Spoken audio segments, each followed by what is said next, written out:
ขอร้องล่ะปล่อยฉันไปเถอะพวกแกจะทำอะไรนะขอร้องล่ะปล่อยฉันไป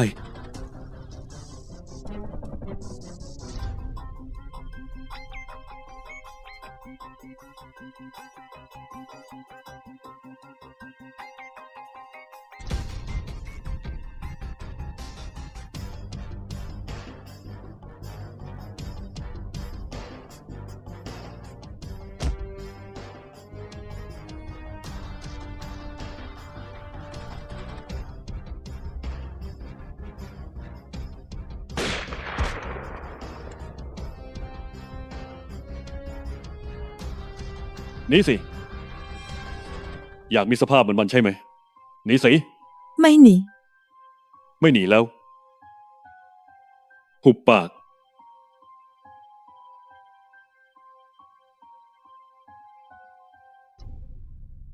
เอาโทรศัพท์มา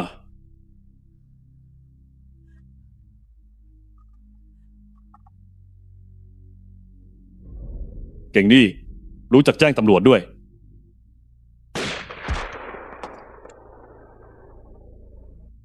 เอาตัวพวกมันไป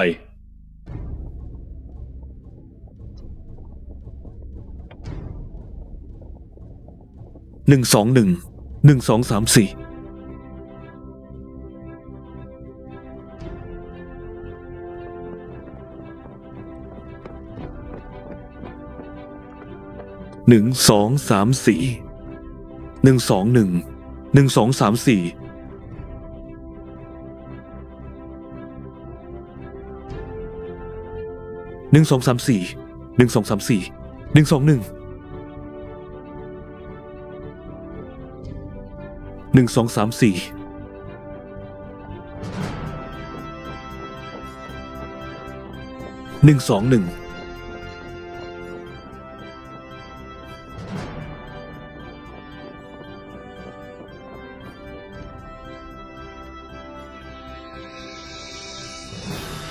กองพันจู่โจมที่1รวมพล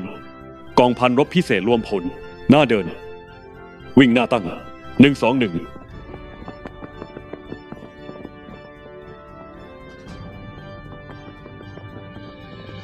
121แถวหยุด121แถวหยุดตามระเบียบพักแถวตรงทางขวาจัดแถวนิ่งตามระเบียบพักแถวตรง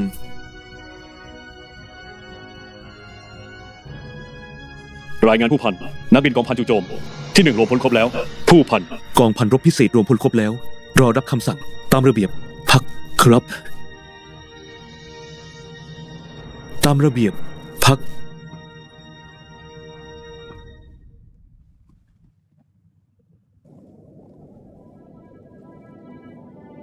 ฟังทางนี้ตามระเบียบพักต่อไปจะมอบหมายภารกิจให้แต่ละกองร้อยภารกิจการรบระยะที่1ระยะที่1ตามระเบียบพัก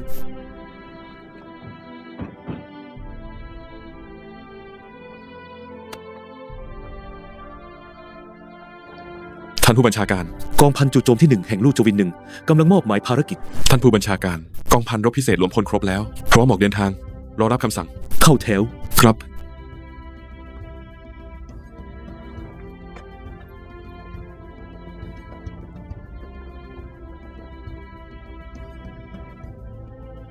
ทั้งหมดแถวตรงตามระเบียบพักสหายทหารตามระเบียบพักต่อไปผมจะประกาศคำสั่งการรบใหม่ยกเลิกแผนการซ้อมรบลู่จวิน1ถอนตัวจากการซ้อมรบ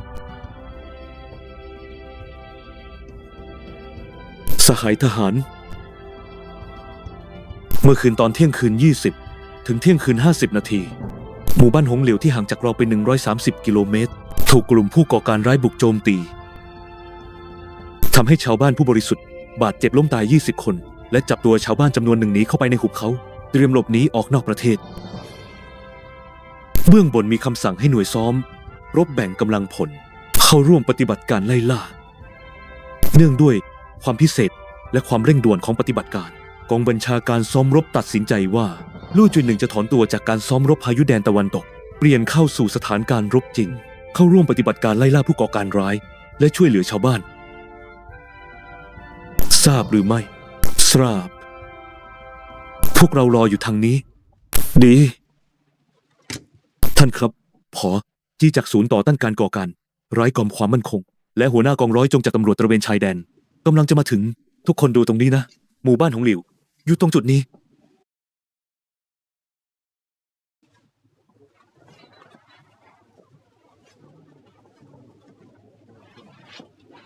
เราหยวน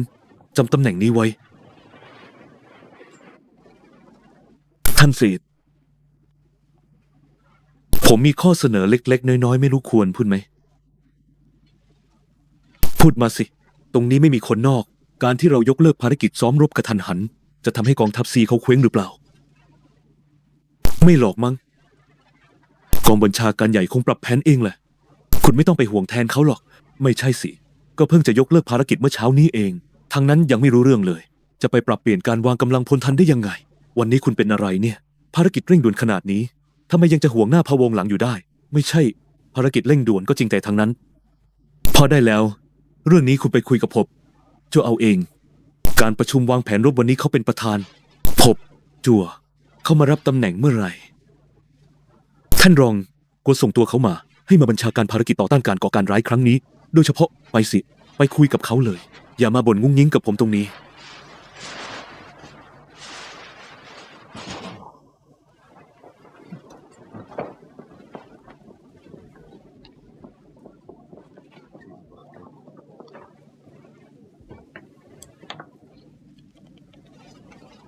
ผมจั่วผมมีเรื่องจะรายงานสักหน่อยมีเรื่องหรือมีข้อเสนอแนะหรือเป็นแค่ความคิดเห็นถือว่าเป็นเรื่องที่ต้องรายงานครับ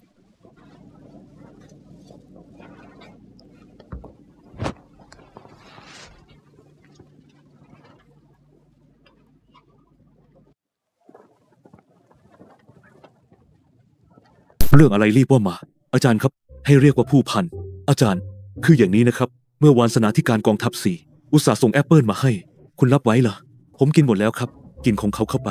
แล้วก็ต้องเกรงใจเขาคุณไปรับปากอะไรเขาไว้ล่ะก็ใช่ครับแต่ผมคิดว่าการที่ลู่จวินหนึ่งถอนตัวจากการซ้อมรบกระทันหันแบบนี้มันเท่ากับรอยแพร่กองทัพสี่เลยไม่ใช่เหรอครับพรุ่งนี้ภารกิจซ้อมรบของเขาสำคัญมากด้วย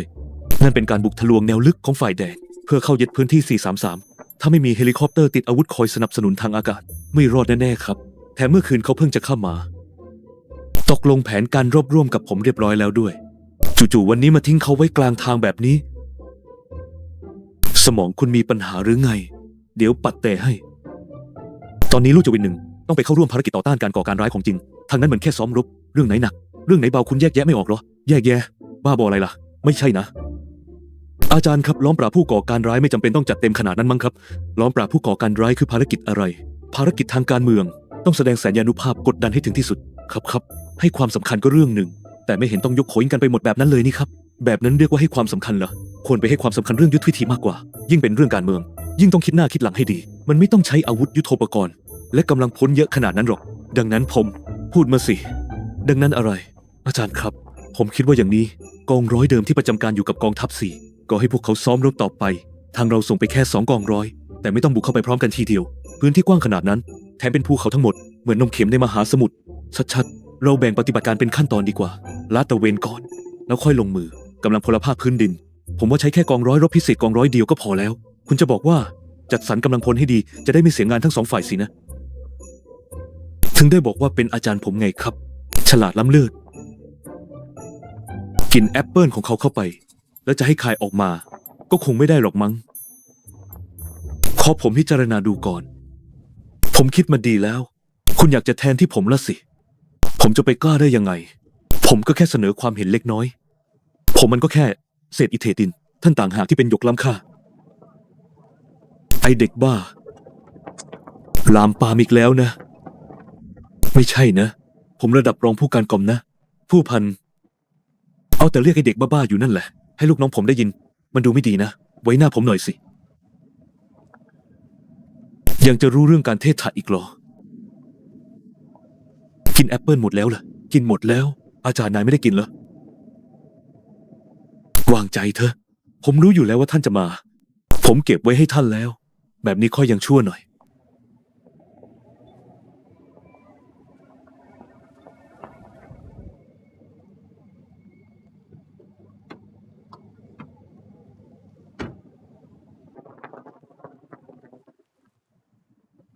ท่านนี้คือผู้การกองพลจู่โจมทางอากาศจั่วตงจวินผู้การจั่วท่านนี้คือหัวหน้าจีจากศูนย์บัญชาการต่อต้านการก่อการร้ายกรมความมั่นคงสาธารณะรองผู้บัญชาการกลัวมาถึงแล้วรอพวกคุณอยู่พอดีเชิญไป ตอนนี้เวลาเร่งรัดภารกิจเร่งด่วนพวกเราไม่มากพิธีแล้วนะขออธิบายสถานการณ์หน่อยได้ครับหมู่บ้านหงหลิวตั้งอยู่ในหุบเขาลึกบนที่ราบสูงการคมนาคมไม่สะดวกอย่างยิ่งถนนและสะพานสายเดียวที่ไปถึงที่นั่นถูกผู้ก่อการร้ายระเบิดตัดขาดแล้วตัวประกันที่ถูกจับไปยังไม่รู้ชะตากรรมตอนนี้ในหมู่บ้านยังมีผู้บาดเจ็บ16คนรอการรักษาข่าวกรองที่พวกเราเพิ่งได้รับคือกลุ่มคนร้ายนี้มาจากองค์กรก่อการร้ายข้ามชาติเป็นผู้สั่งการโดยตรงพวกมันมีจำนวนเกือบ20คนพวกมันไม่เพียงฆ่าคนวางเพลิงจับตัวประกันยังปล้นเสบียงและเสื้อผ้าของชาวบ้านไปด้วยดังนั้นเราจึงสันนิษฐานว่าเป็นไปได้สูงมากที่จะอยู่ในเขตภูเขานี้ภูมิประเทศแถบนี้ซับซ้อนมากเราเคยส่งคนไปลาดตระเวนแล้วไม่มีถนนรถก็ผ่านไม่ได้พอเข้าไปทีก็ต้องใช้เวลาหลายวันต่อให้เห็นบุคคลต้องสงสัยเคลื่อนไหวอยู่ภูเขาฝั่งตรงข้ามกว่าคุณจะข้ามไปก็ต้องใช้เวลา1 วันบุคคลต้องสงสัยก็หายตัวไปนานแล้วตอนนี้เพื่อป้องกันไม่ให้ผู้ก่อการร้ายหนีออกนอกประเทศเราได้ส่งกำลังพล1 กองร้อยไปสกัดพวกมันไว้แล้วเอาล่ะสถานการณ์คร่าวๆก็ชัดเจนแล้วผมขอสรุปหน่อยนะเรามี3 ข้อที่ต้องทำให้ได้ข้อแรกรักษาผู้บาดเจ็บและเคลื่อนย้ายพวกเขาออกมาข้อ2ช่วยเหลือตัวประกันข้อนี้สำคัญมากยังมีอีกข้อสุดท้าย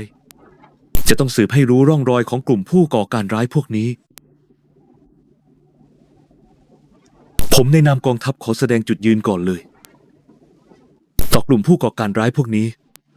จะไม่ปราณีเด็ดขาด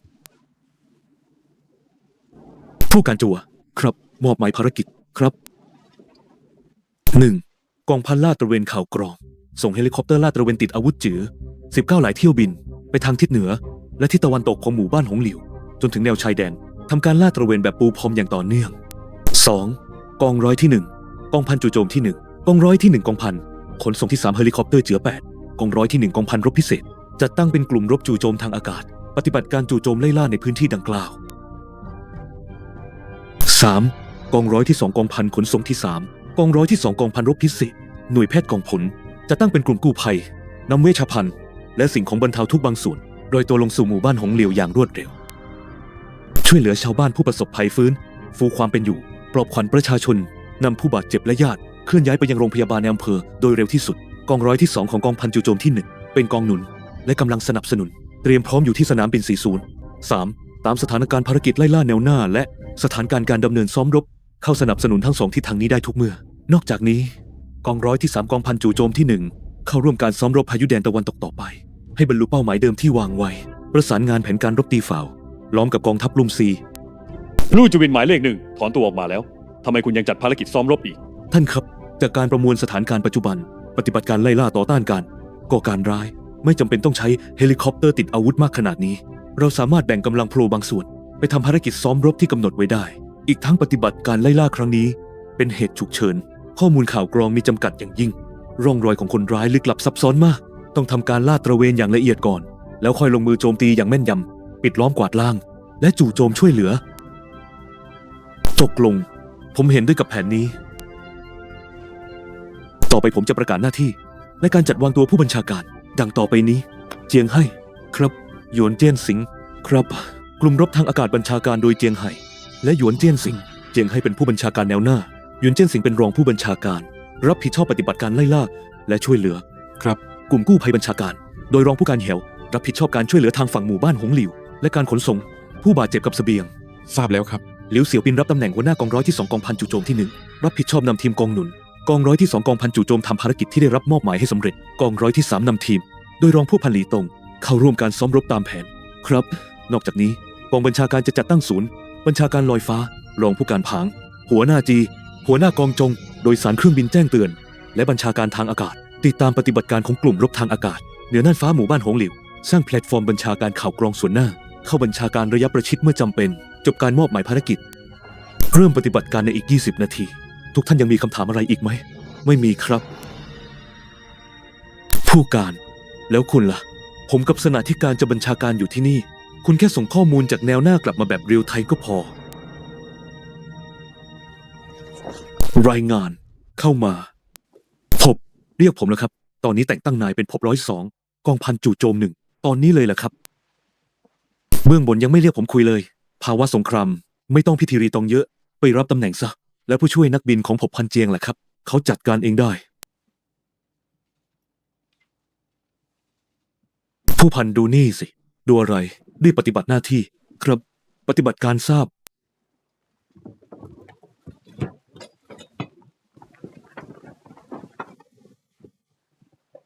เมื่อไหร่จะส่งแอปเปิลมาให้ฉันเดี๋ยวนี้แหละเดี๋ยวนี้แหละ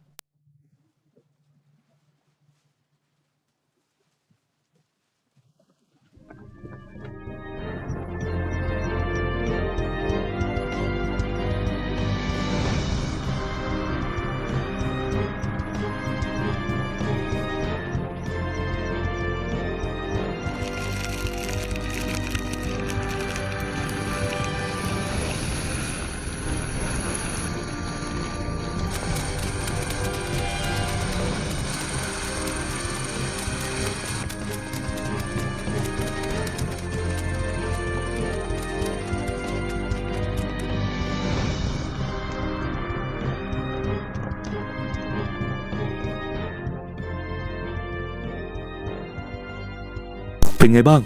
เจ็บหนักไหม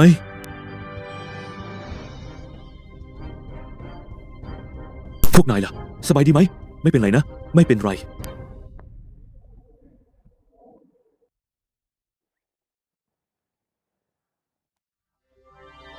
พวกเราถึงหมู่บ้านหงเหลียวแล้วเตรียมส่งฮัทมารับตัวหน่วยรบพิเศษเคลียร์พื้นที่รอบหมู่บ้านในรัศมีกิโลเมตรแล้วไม่พบคนน่าสงสัยตามที่ชาวบ้านแจ้งผู้ก่อการร้ายหนีไปทางเส้นทางต้นแกะทิศตะวันตกเฉียงเหนือจบการรายงาน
ดูสีในร่องเขานี้เคยมีคนเห็นของที่ผู้ก่อการร้ายทิ้งไว้ที่นี่เคยเป็นทางต้อนสัตว์ย้ายถิ่น10 กว่าปีไม่มีคนใช้แล้วเดินไปอีกก็เป็นเขตร้ายคนชื่อหุบเขาหมีดำ10 กว่าปีไม่มีใครเข้าไปดีเน้นลาดตระเวนทิศทางนี้หุบเขาหมีดำ1911รายงานตำแหน่งด้วยรายงาน8001นี่1911ฝูงบินผมอยู่ทางใต้ของเขตไร่คนหุบเขาหมีดำกำลังค้นหาระยะ50 กิโลเมตรให้หันไปลาดตระเวนทางเขตไร่คนหุบเขาหมีดำทันที1911ทราบ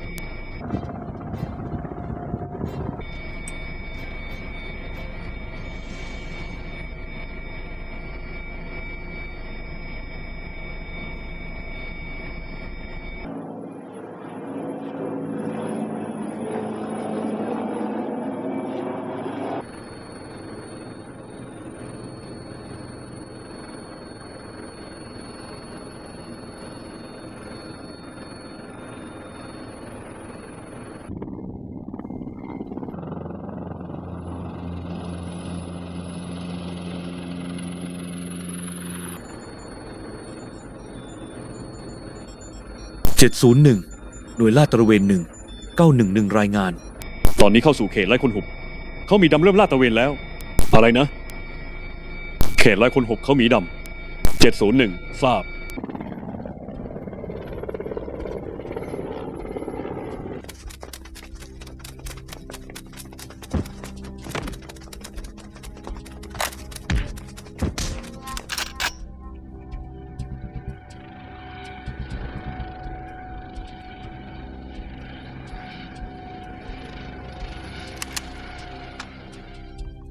ล่นหาที่ตายชัดๆ ฮะ ติดอาวุธนี่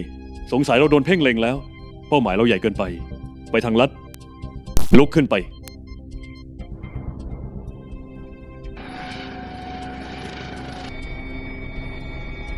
บนสันเข้าทางตะวันตกของเขตไรคุณหุบเขามีดำพบกองกำลัง1 กลุ่ม เรากำลังลดระดับความสูง เข้าใกล้เป้าหมาย ต้องเป็นพวกมันแน่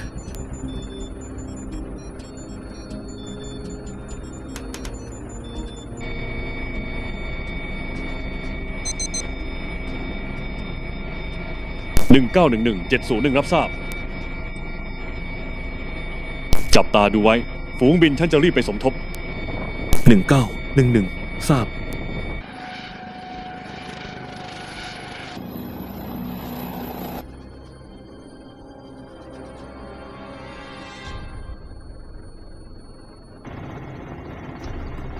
ทุกหน่วยทราบ เตรียมพร้อมรบ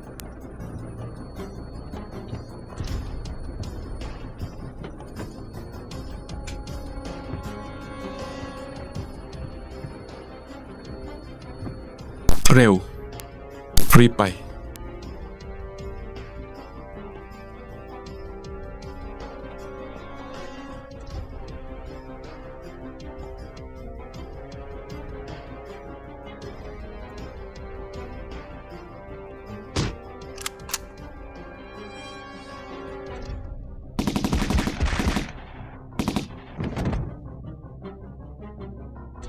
มีใครเดินไม่ไหวอีกไหม ไป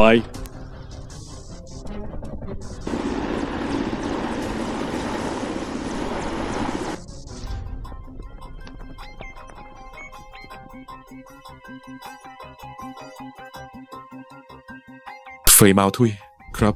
นำทีม2 อ้อมไปทางขวา ทราบ งูหางกระดิ่ง ครับ นายนำทีม3 อ้อมไปทางซ้าย ทราบ ทีม 1 ตามฉันมา ออกเดินทาง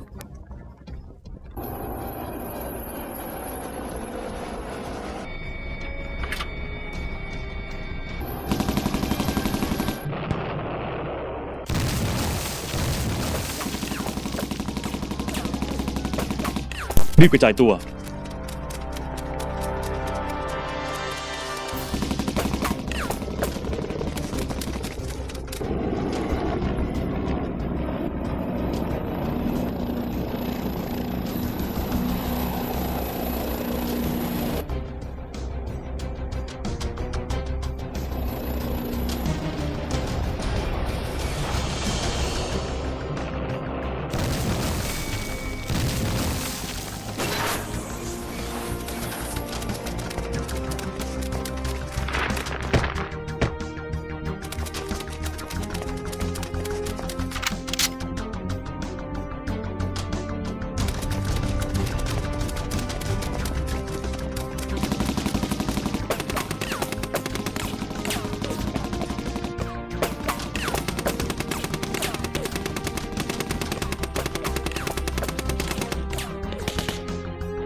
นายเห็นที่2 นาฬิกา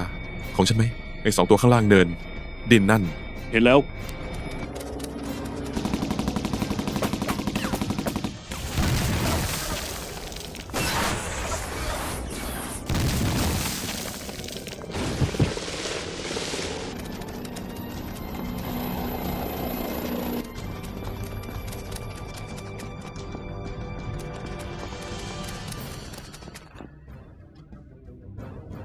ผู้ก่อการร้ายต้องหนีไปทางนี้แน่ ทบพัน ทางนี้พบผู้ก่อการร้าย1 คน แมกกาซีนปืนที่ทิ้งไว้ พวกมันน่าจะลงไปก้นหุบเขาแล้ว ทราบ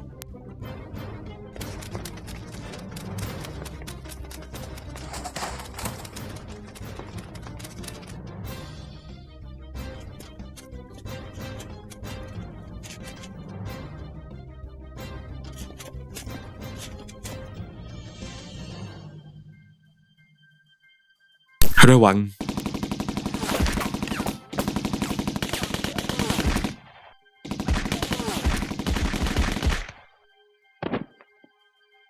เสียหวัง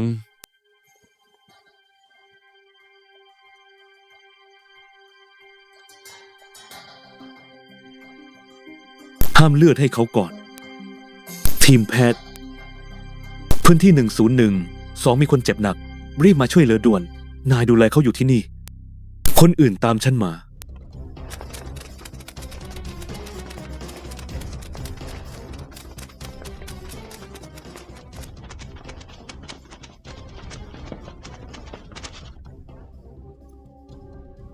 พี่ครับ พี่ครับ พี่ครับ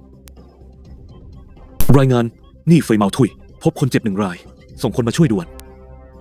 พี่ครับ พวกพี่ถูกจับไปกี่คน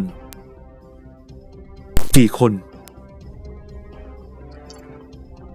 4 คน จวนสารเป้า นี่เฟยมาทุย ผู้ก่อการร้าย ยังมีตัวประกันอีก 4 คน รับทราบ นี่จวนสารเป้า ผู้ก่อการร้าย มีตัวประกันอีก 4 คน ทราบ ภาคพื้นดิน และทางอากาศขยายขอบเขตค้นหา รับทราบ ทุกคนฟัง เดินหน้าต่อ ขยายขอบเขตการค้นหา ทราบ นาย2 คนรอความช่วยเหลืออยู่ที่นี่ ครับ คนอื่นตามฉันมา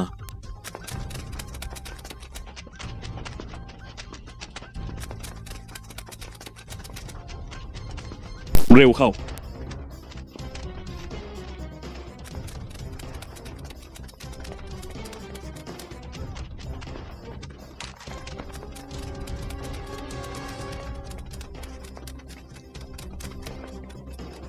ขังพวกมันไว้ในบ้าน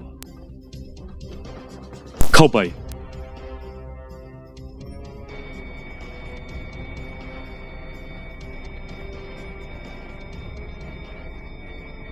ก้นหุบเขา มีดำฝั่งแม่น้ำ พบบ้านหิน และกำแพงหิน มีคนอยู่ไหม ไม่พบความเคลื่อนไหว ตรวจสอบซ้ำอีกรอบ เปิดเรดาร์จับความร้อนค้นหาให้ละเอียด ทราบ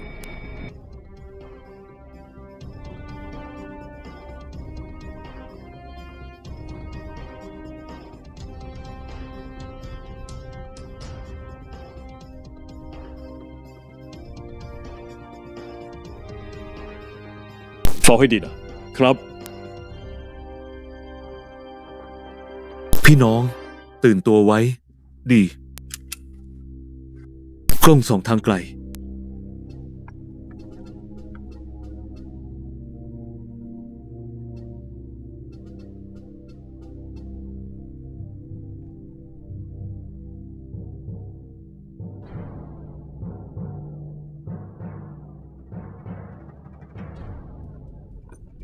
รายงาน นี่เฟยเมาทุย พบผู้ก่อการร้ายแล้ว 7 คนอยู่นอกบ้าน 1 คนเฝ้าตัวประกันในบ้าน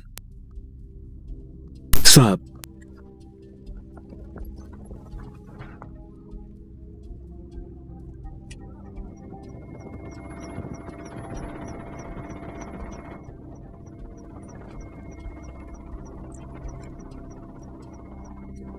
เอาตามนี้ ฉันจะกลับไปกองบัญชาการลอยฟ้าก่อน ขึ้นบัญชาการบนฟ้า เฟยเมาทุย งูหางกระดิ่ง พวกนายคุมคนเฝ้าระวังวงนอกต่อไป มีอะไรให้รีบรายงานฉัน ทราบ สไนเปอร์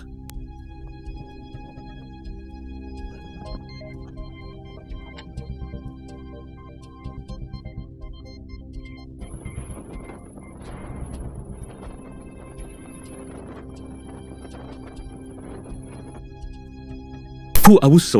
ผมหมาป่าเท่า เราถูกพวกทหารเพ่งเล็งแล้ว พี่น้องตายไปตั้งเยอะ ว่าไงนะ ให้เรารอจนมืด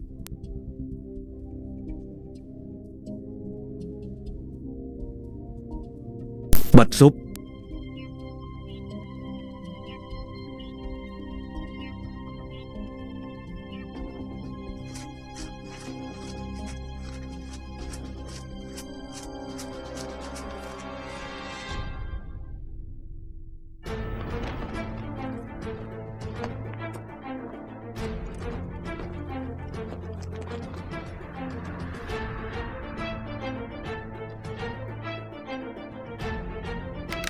ตำแหน่งหนึ่งพร้อม รับทราบ ตำแหน่งสองพร้อม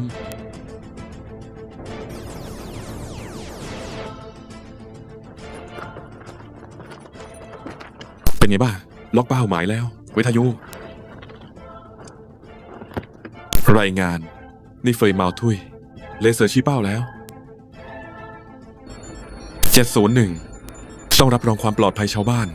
ห้ามบุกสุ่ม4สุ่ม5 701 ทราบ เหลาหยวน ต้องรับรองความปลอดภัยชาวบ้าน ห้ามบุกสุ่ม4สุ่ม5รู้นะว่าต้องทำไง 701 แผนโจมตีมีดังนี้ ขั้นแรก ให้สไนเปอร์หาทางจัดการ ผู้ก่อการร้ายในบ้าน ขั้นที่ 2 หน่วยสร้างเหวย หัวใช้เลเซอร์ชี้เป้า เป้าหมายที่กำแพงเตี้ยนนอกบ้าน ขั้นที่ 3 ฮัตจู10 โจมตีจากระยะไกล ขั้นที่ 4 สร้างเหวยหัวใช้ ระเบิดแสง และระเบิดควันคุ้มกัน เริ่มบุกครั้งสุดท้าย ปฏิบัติการทันที ทราบ ทราบ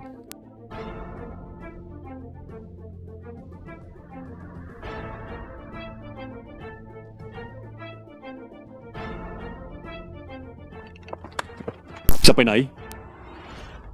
ห้องน้ำอะไร จับตาดูให้ดี ได้จังหวะก็ยิงเลย รับทราบ รับทราบ ทุกหน่วยเลือกเป้าหมายเอง จัดการให้เรียบ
ดูสิ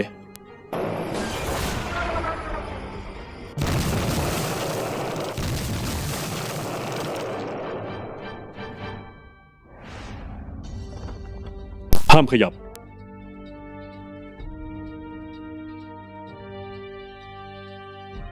ลุกขึ้น พาตัวไป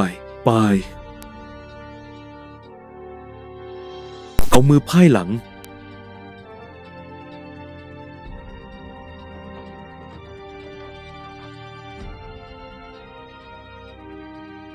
สวยงาม ดี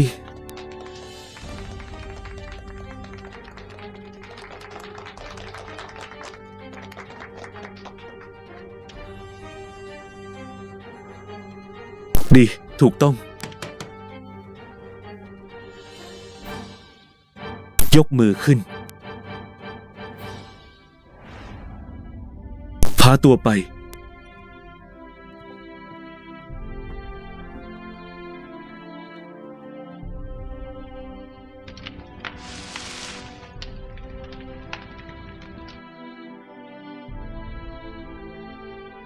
ดี รายงานผู้พัน ภารกิจเสร็จสิ้น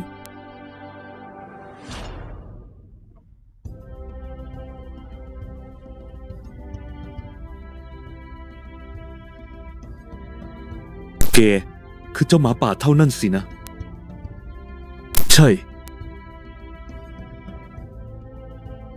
พาตัวไป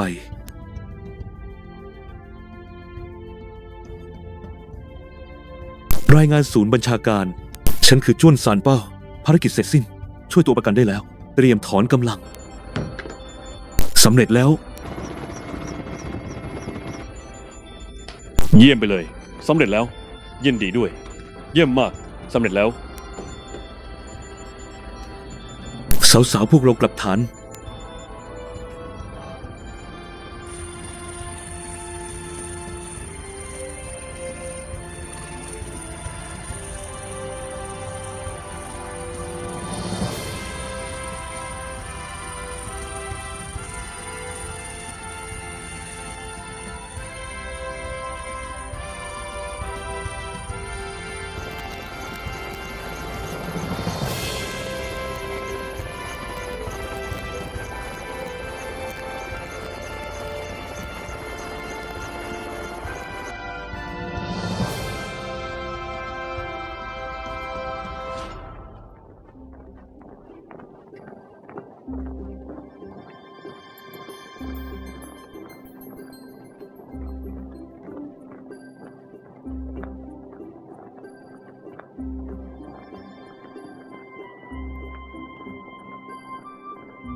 ครูฝึกฟู่ คุณไปแบบนี้แล้วลูกจะทำยังไง ฝากตากับยายไว้แล้ว ลูกจวินอีห้าวคราวนี้ทำได้เยี่ยม เธอว่าพวกเราจะถูกส่งไปที่นั่นไหม เรื่องนี้ฉันก็ไม่ค่อยแน่ใจ ได้ยินว่าพอนักเรียนไปถึงที่นั่น ทุกอย่างต้องฟังคำสั่งศูนย์บัญชาการ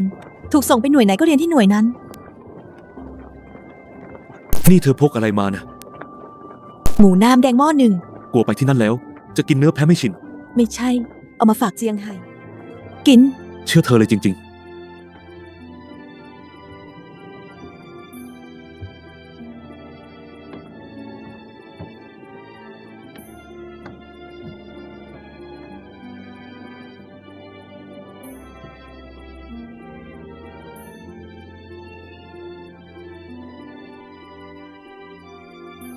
กองร้อยของหลิวเสี่ยวปินขึ้นบินแล้ว การบุกของกองทัพซีดู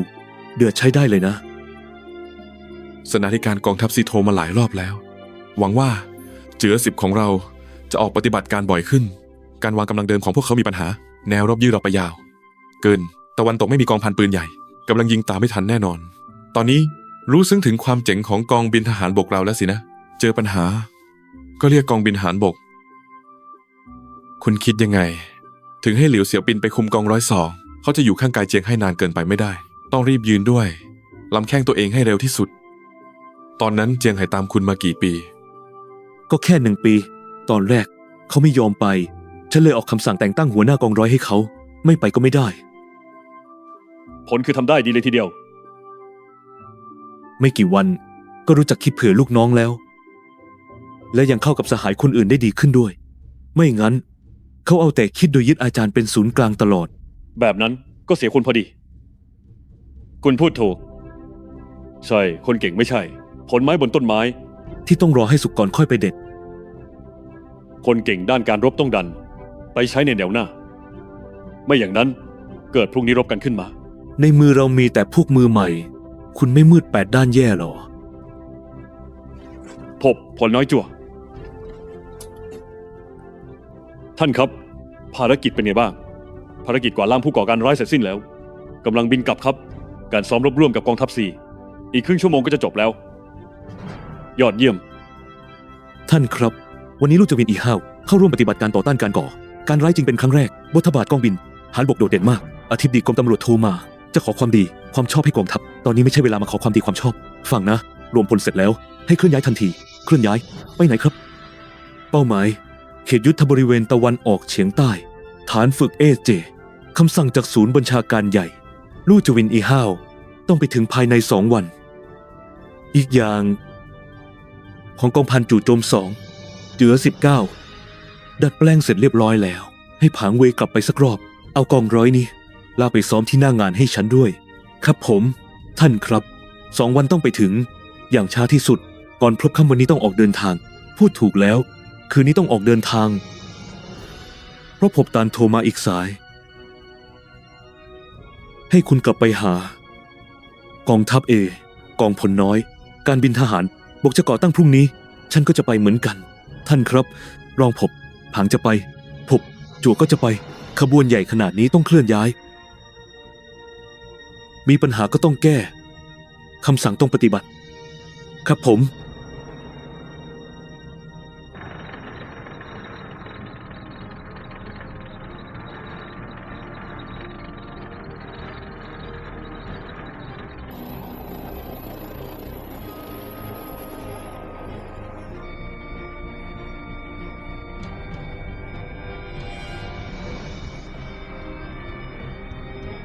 702 ฝูงบิน 710 ถึงน่านฟ้าปฏิบัติการ ป้อ แล้ ม ว ปราการ 344 กองบิน 2 ของคุณรับหน้าที่ทำลาย 710 ทราบแล้ว ทุกหน่วยระวังเป้าหมายแนวหน้า 344 โจมตีแบบปูพรม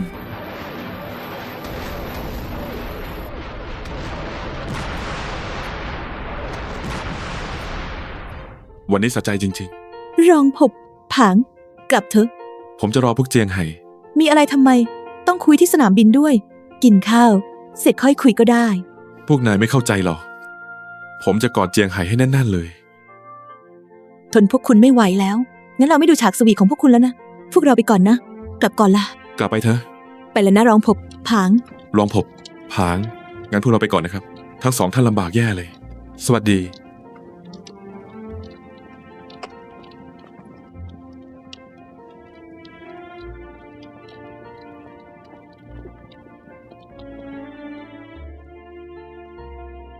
ขอบคุณครับปู่ฐาน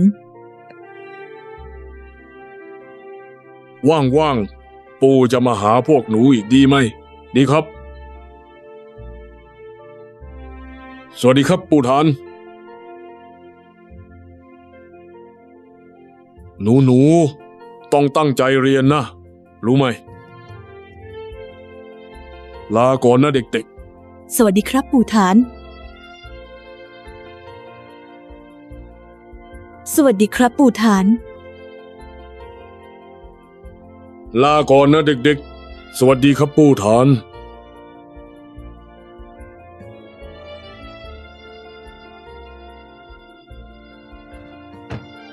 ท่านประธาน ท่านประธาน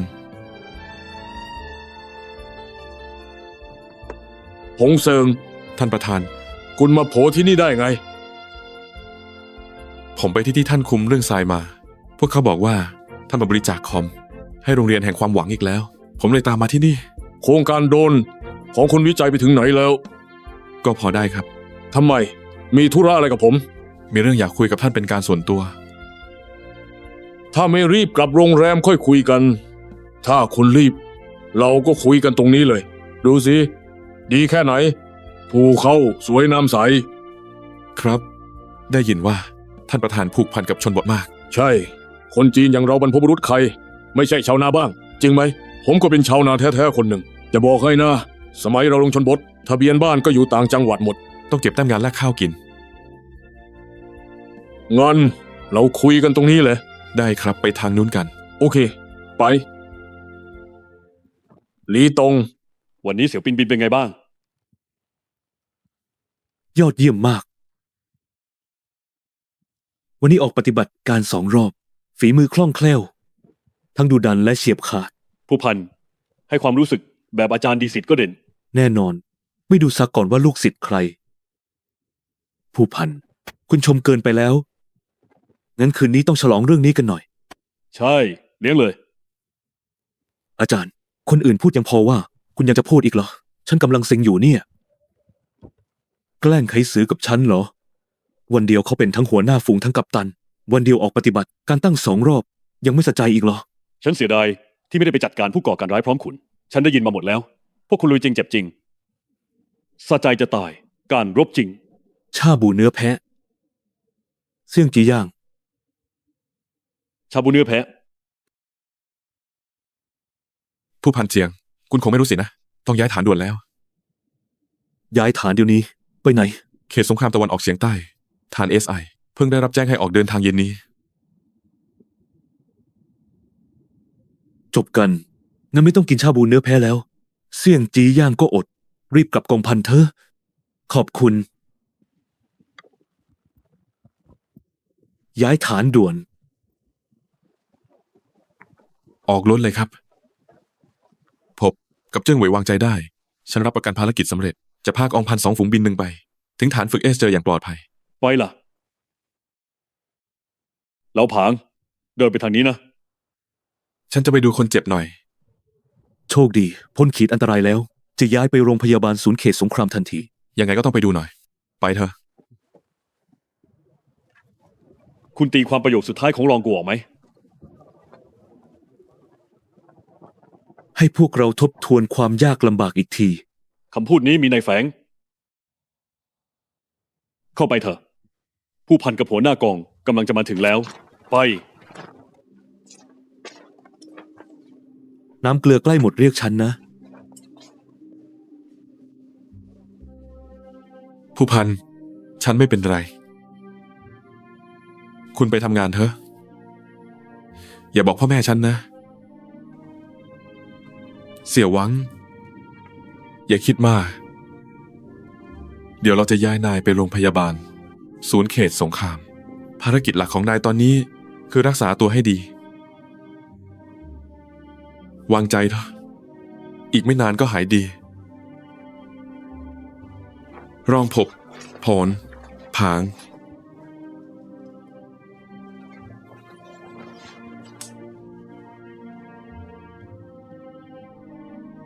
นายทำได้ดีมาก เสี่ยวหวัง ตอนนี้ฉันแจ้งนาย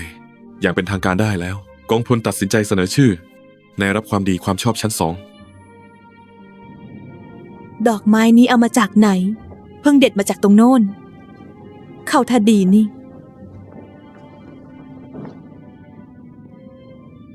รองผบผลผาง พวกคุณนี่คือ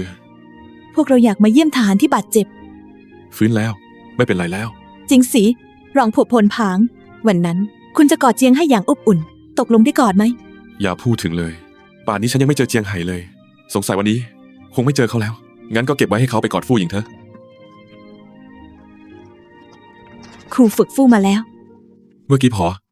จังจากวิทยาลัยโทรมา มีนักเรียนกว่า100 คนจะมาฝึกงาน ฉันลองสืบดู ฟู่หญิงก็มาด้วย ต้องมาหาสามีแน่ ยังไม่แต่งงาน เรียกสามีได้ไง ๆ ครับ งั้นคุณเรียกว่าอะไรล่ะ ลองผบผลผาง เดี๋ยวนี้คุณคารมคมคายขึ้นเยอะนะ พวกเราเข้าไปก่อนนะ ลาก่อนรองผบผลผาง คามาดีขึ้นเยอะเลย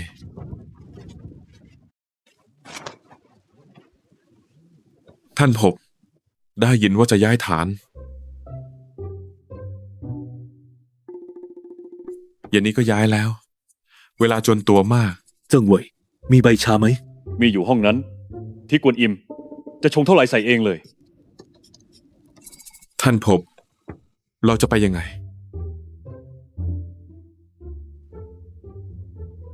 เจียงให้ เรื่องที่รับปากฉันล่ะ ฉันรับปากอะไรคุณ แกล้งโง่แอปเปิล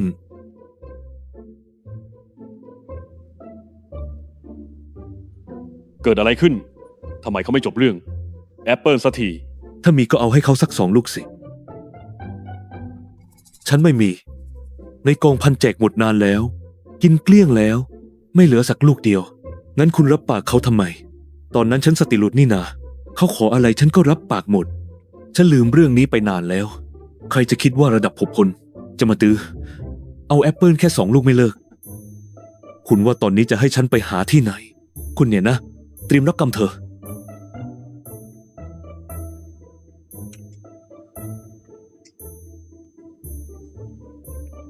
ฉันรู้ว่าที่ไหนมีแอปเปิล ที่ไหน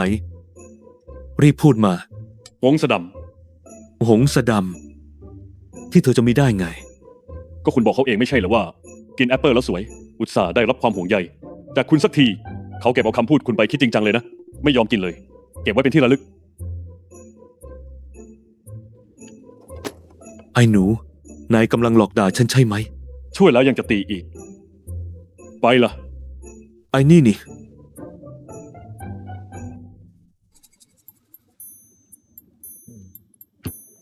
หงเซิง ฉันก็ว่าจะสร้างสะพานตรงนี้ วันหลังเด็กๆไปโรงเรียนจะได้ไม่ต้องอ้อมไกล ใช่ครับ มานั่งสิ ครับ หงเซิง สิ่งที่จือเวยทำมันผิดมหันต์เกิดเรื่องแบบนี้ขึ้น ฉันรู้สึกปวดใจมาก และขายหน้ามากด้วย นี่เป็นสิ่งที่ฉันคิดไม่ถึงเลยจริง ท่านประธาน ผมคิดว่าเรื่องนี้ร้ายแรงมาก จิวเวย์ไม่รู้เรื่องเลย ตั้งแต่ต้นจนจบ ผมเลยต้องบอกความจริงทั้งหมดกับท่าน ๆหงเซิง เรื่องนี้ เธอน่าจะบอกฉันตั้งนานแล้ว เอาเถอะตั้งแต่วันนี้ไปเรื่องลูกสาวฉันจะจัดการเอง พวกเธอก็ทำงานตามแผนเดิมต่อไปเถอะเงิน60 ล้านนี้เดิมทีก็เป็นเงินบริษัทฉันลูกยาเองก็เป็น ผู้จัดการบริษัทลูกของฉันถ้าพวกเธอยังต้องการเงินทุนหมุนเวียนฉันลงทุนเพิ่มไม่ได้นะ ขอบคุณครับท่านประธาน พวกเราไม่ต้องการแล้วครับ โครงการไฮเทค เพื่อการทหารและพลเรือนของเรา ได้สิทธิบัตรระดับชาติแล้ว กู้ธนาคารไม่มีปัญหาครับ ที่มาหาท่านครั้งนี้ ผมแค่อยากคุยเรื่องหนึ่ง เงิน60 ล้านที่ท่านลงทุนไป จะให้จัดการยังไงครับ ฉันอยากฟังความเห็นพวกเธอก่อน สิทธิบัตรของเราจะตีเป็นหุ้น ร่วมลงทุนในรูปแบบหุ้นส่วน ก่อตั้งองค์กรวิจัย และผลิตโดรนแห่งใหม่ เน้นพัฒนาสินค้าแบบกึ่งทหารกึ่งพลเรือน ถ้าท่านอยากได้เงิน60 ล้านคืน พวกเราจะคืนให้ภายใน1 ถึง 2 ปี คืนเงินก้อนนี้ให้หมดครับ ถ้าจะถือเป็นการลงทุน ท่านจะได้หุ้น 30% เป็น1 ใน 3 ผู้ถือ หุ้นใหญ่ โอเคงั้นฉันขอพูดความคิด ฉันบ้าง อย่างแรก ฉันไม่ต้องการหุ้น 30% อะไรนั่น อย่างที่สองฉันไม่อยากเป็นผู้ถือหุ้นของพวกเธอ อย่างที่สามฉันคิดว่าจะไม่เอาเงินก้อนนี้คืนด้วย ถือซะว่า โยนทิ้งน้ำไป ท่านประธาน ผมไม่เข้าใจความหมายของท่าน เอาล่ะงั้นฉันจะพูดให้ชัดเจนกว่านี้หน่อย ตัวฉันเนี่ยนะ หลังจากทำธุรกิจสำเร็จก็ไม่ได้กอบโกยเงินในประเทศอีกเลย ครึ่งชีวิตหลัง ฉันจะกวาดแต่เงินชาวต่างชาติ แล้วเงินที่ได้มา ก็จะใช้กับมาตุภูมิของฉันให้หมด และพัฒนาชนชาติของเรา ถ้าใช้คำทันสมัยหน่อยก็คือ นี่แหละความฝันแบบจีนของฉัน ดังนั้นเงินก้อนนี้สำหรับฉันก็เหมือนบริจาคสร้างโรงเรียนแห่งความหวังไปไม่กี่แห่ง ฉันไม่สนหรอกว่า สุดท้ายพวกเธอจะสำเร็จไหม ฉันสนแค่ว่าพวกเธอ ได้ลงมือทำแล้ว แค่นั้นเอง ท่านประธาน ผมเข้าใจนิสัย และอุดมการณ์ของท่าน แต่นี่มันเป็นเรื่องธุรกิจนะครับ อีกอย่าง60 ล้าน ก็ไม่ใช่เงินน้อย 10 ปีมานี้ฉันบริจาคในประเทศไป สร้างโรงเรียนแห่งความหวังไป100 กว่าแห่งแล้ว ฉันไม่หวังผลตอบแทนอะไรเลย ขอแค่เห็นเด็กๆสะพายกระเป๋ากระโดดโลดเต้นวิ่งเข้าห้องเรียน ฉันก็พอใจแล้ว ในโครงการฟื้นฟูพื้นที่ทะเลทรายนับร้อยตารางกิโลเมตร ฉันลงทุนไป1,000 กว่าล้าน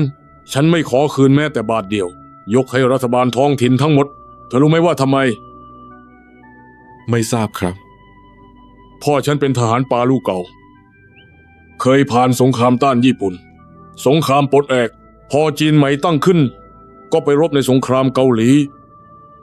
พลีชีพในสมรภูมิฉางเจิ้นหู จนป่านนี้ยังไม่รู้เลยว่ากระดูกฝังอยู่ที่ไหน เธอลองบอกสิว่าเขาเสียสละไปเพื่ออะไร เพื่อเงินเหรอ ไม่ใช่ เขาทำเพื่อให้พวกเรามีความมั่งคั่งในวันนี้ และสังคมที่สงบสุข พูดตามตรงนะ ถ้าไม่มีนโยบายปฏิรูปเปิดประเทศ คนงานตกต่อยธรรมดาอย่างฉัน จะเป็นมหาเศรษฐีพันล้านอะไรนี่ได้เหรอ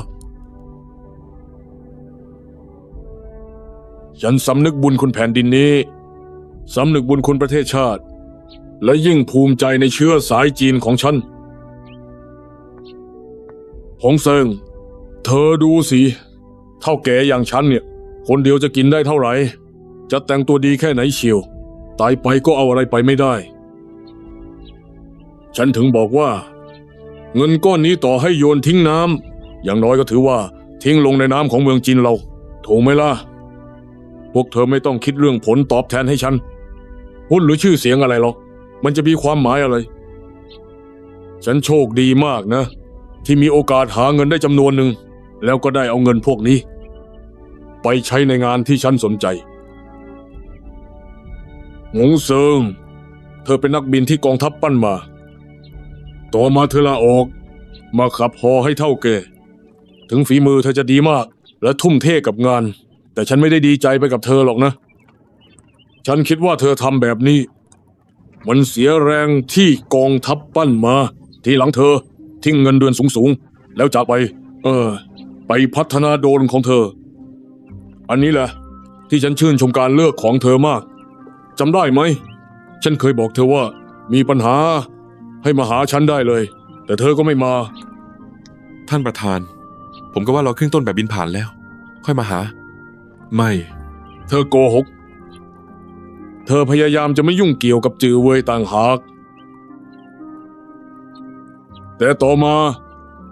จือเว่ยก็ยังแอบเอาเงินมาลงทุนให้เธอ เรื่องนี้ฉันมารู้ทีหลัง ท่านรู้หมดแล้วเหรอครับ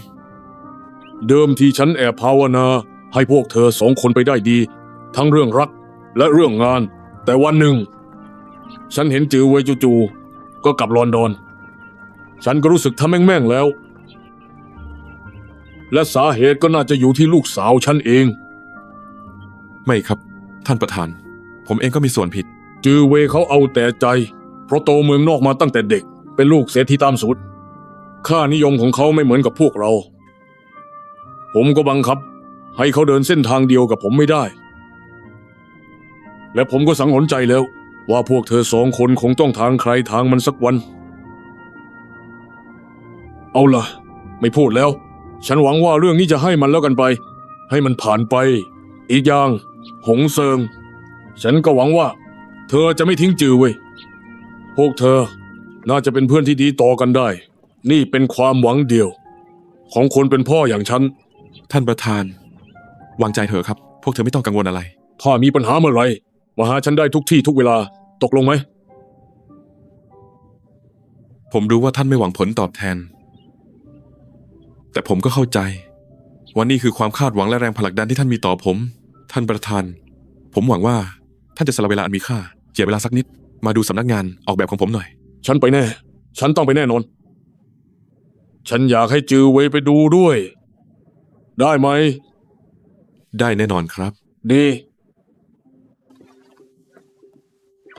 ท่านเจิ้งเว่ยหวัดดีครับท่านเจิ้งเว่ยท่านเจิ้งเว่ยท่านเจิ้งเว่ย หอเหมยหลันหมินมากันครบแล้วนะ เราจะประชุมด่วนกันหน่อย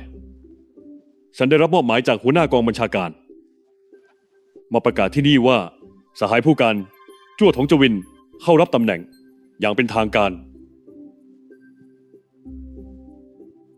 สวัสดีครับผู้การ สวัสดีครับผู้การ ผู้การ สวัสดีครับผู้การ อาจมีคนสงสัยทำไมผู้การรับตำแหน่งถึงไม่จัดพิธี ไม่มีการบรรเลงเพลงกองทัพ ฉันคิดว่านอดเวลานี้ เป็นตอนที่ลู่จวินหนึ่งร่วมรบจริงครั้งแรก เพิ่งรบชนะมาฝุ่นควันยังไม่ทันจาง และปฏิบัติการรบครั้งนี้ ก็ได้ผู้การจั่วเป็นคนสั่งการ ฉันว่าการที่ผู้การจะรับตำแหน่งท่ามกลางชัยชนะแบบนี้ มันมีความหมายยิ่งกว่า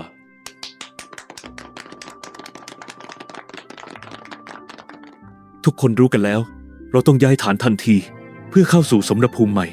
หลายวันมานี้เราเคลื่อนพลนับพันลี้ฝึกซ้อมกันไม่ได้หยุดพัก ทั้งซ้อมรบและปราบปรามผู้ก่อการร้าย นั่นสิ การตอบโต้ฉับไวและรบต่อเนื่องแบบนี้ คิดค้นยุทธวิธีใหม่ๆตลอดเวลาจิตวิญญาณที่มุ่งปฏิรูปการฝึกซ้อม คือจิตวิญญาณของลู่จวินหนึ่งชาติต้องการเมื่อไหร่เราต้องพร้อม เราก็ออกปฏิบัติการเมื่อนั้นชาติต้องการที่ไหนเราก็จะไปปรากฏตัวที่นั่นรองผู้การผังเว่ยกลับกองพลไปแล้วเพื่อเตรียมรับยุทโธปกรณ์ใหม่ตอนนี้ฉันขอประกาศคำสั่งแต่งตั้งใหม่แต่งตั้งเจียงให้เป็นรักษาการสนาธิการกองพลจู่โจมทางอากาศรับหน้าที่แทนรักษาการเสถผังเว่ยชั่วคราว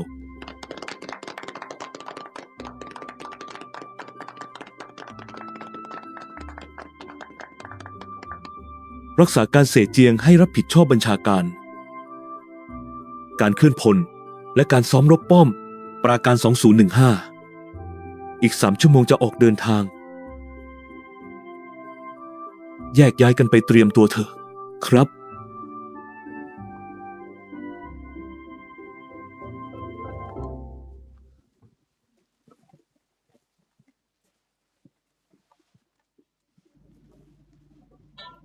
ทำไมนายไม่ไปเตรียมตัว ท่านเจิ้งเหวย ผู้การ ผมมันเพิ่งตีลังกาเสร็จ แรงจะเยอะไปหน่อย สมองขาดออกซิเจน หน้ามืดไปหมดแล้วครับ ฟังไม่ชัดเลย ตอนนี้นายคือรักษาการเศรษฐกรพลจู่โจมทางอากาศ ได้ยินชัดหรือยัง ชัดแล้วครับ ก็ตำแหน่งเดิมของรองผู้การผังไม่ใช่เหรอทำไม ไม่อยากทำเหรอ ทำไมจะไม่ทำล่ะครับ งั้นมายืนหมออะไรตรงนี้ ผู้การ แล้วท่านตำแหน่งอะไรครับ ฉันจะกลับกองทัพกลุ่มเอเดี๋ยวนี้แหละ พรุ่งนี้ก็ไปแล้ว ท่านจะไปอีกแล้วเหรอ ท่านเป็นผู้การที่แปลกดีจริงนะ เขาลือกันว่า ตั้งแต่วันที่ท่านเป็นผู้การลู่จวิน1 ผมยังไม่เห็นท่านมาทำงานเลย วันนี้เพิ่งประกาศรับตำแหน่ง พรุ่งนี้ก็ชิ่งอีกแล้ว กองพระบินทหารบกของกองทัพกลุ่มเอจะก่อตั้งพรุ่งนี้ ผู้การคนใหม่เข้ารับตำแหน่งวันแรก นี่เป็นเรื่องใหญ่ของกองทัพกลุ่มเอ พรุ่งนี้ผู้การจั่วกับรองรัฐมนตรีกัว ต้องไปร่วมงาน เพื่อแสดงความยินดี พบตันโทรเรียกให้ฉันไป ฉันจะไม่ไปได้หรอ ต้องไปสิครับ วางใจเถอะ ฉันจะรอพวกนายที่ SJ ผู้การท่านจะไปเมื่อไหร่ ไม่ได้กินแอปเปิลสักคำจะไปได้ไง มีคนโม้ว่าเก็บไว้ให้ฉัน แล้วก็หมออีกว่า เดี๋ยวได้ คิดว่า คนอย่างจั่วถงจวินหลอกง่ายนักหรอ ฟังนะ คนอย่างจั่วถงจวินไม่ตะกละเรื่องอื่น แต่แพ้ทางของกินนี่แหละ ทราบครับ แมวแก่เปลี่ยนรสชาตินะเนี่ย ไม่ชอบกินปลา ดันชอบกินแอปเปิล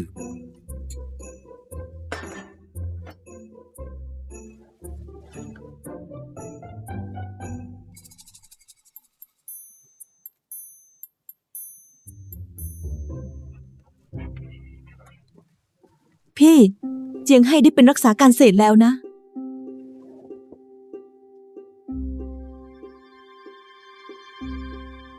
เป็นก็เป็นสิ เกี่ยวอะไรกับพี่ด้วย ปากบอกไม่เกี่ยว แต่ใจน่ะ เกี่ยวเต็มๆใช่ไหมล่ะ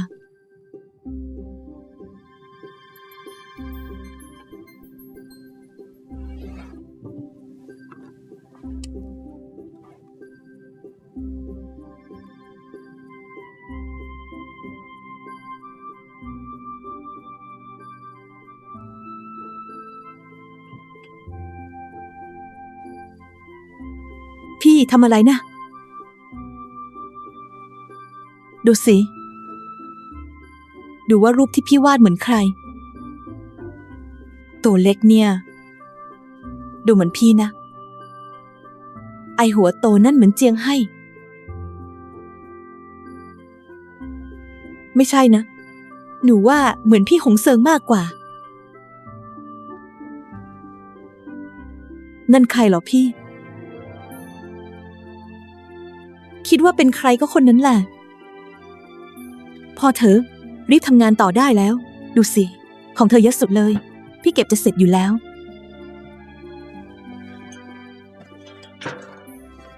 ไม่เหมือนบางคน มัวแต่ถ่ายรูปเล่น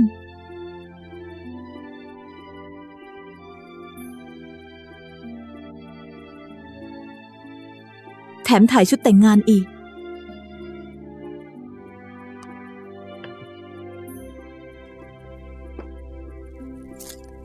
ถ้าจั่วถงจวินไม่บีบเอาแอปเปิลให้ตายเจียงไห่ก็ไม่เข้าเต็นหงสดำตอนนี้เจียงไห่กำลังกลุ้มหงสดำเองก็ประมา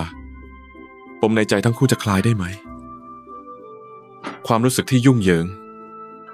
จะสะสางได้หรือเปล่า สะดวกให้เข้าไปไหม จะบ้า เจ้าบ้าเอง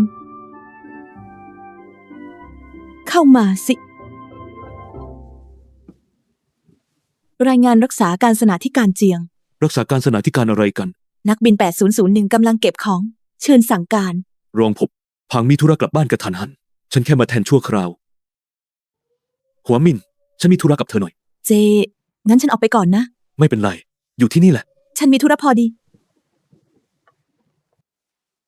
นั่งสิ จริงสิ แอปเปิลของเธออร่อยมากนะ เจ๊เราไม่ต้องรีบนะ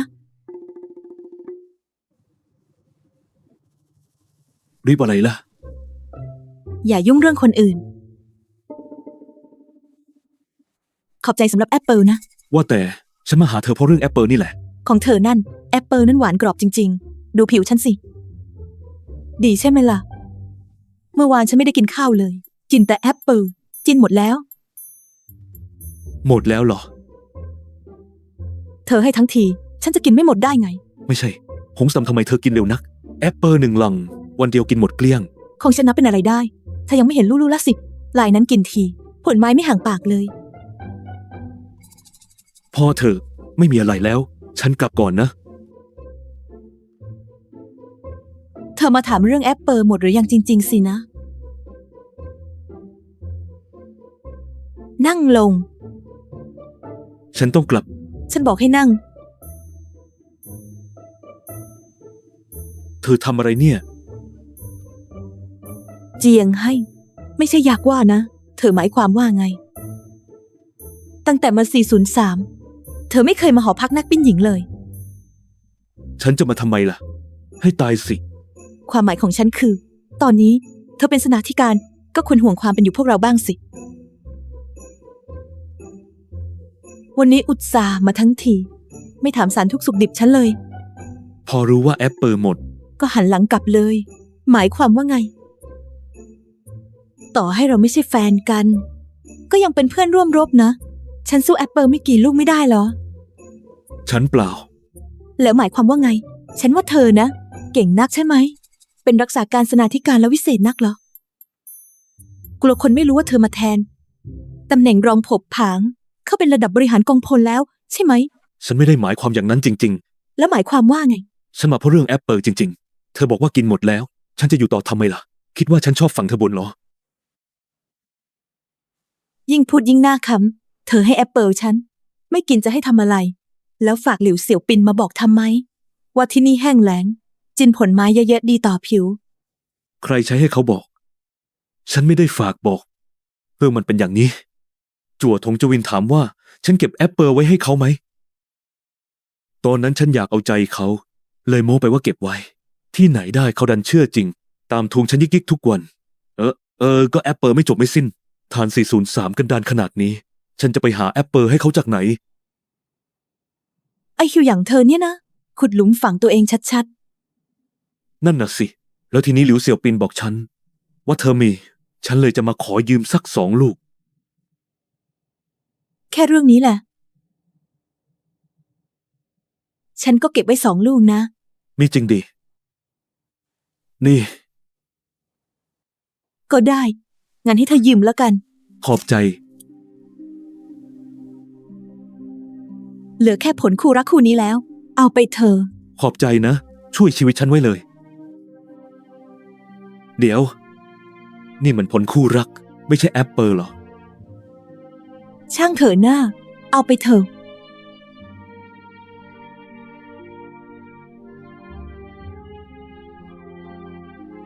ลูกนี้เหมือนเธอเลย